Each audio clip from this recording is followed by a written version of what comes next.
আসসালামু আলাইকুম রহমতুল্লাহ বারকাত। আমাদের কোম্পানি ক্যাম্পে এক বড় সহকারে এক ইফতার আয়োজন করা হয়েছে। আমরা সবাই এখন ইফতার নিয়ে ব্যস্ত আছি।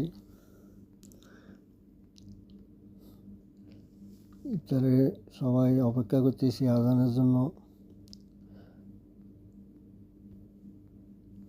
কিছুক্ষণ পরে আজান দিব, সবাই ইফতার করা শুরু করব। আজান পড়ে গেছে, সবাই ইফতার খাওয়া শুরু করলো।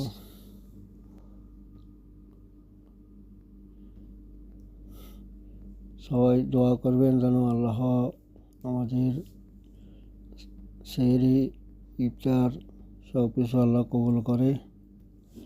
সবাই সবার জন্য দোয়া করো।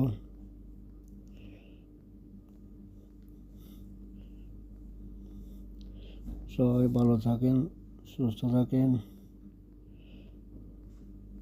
আল্লাহ হাফেজ।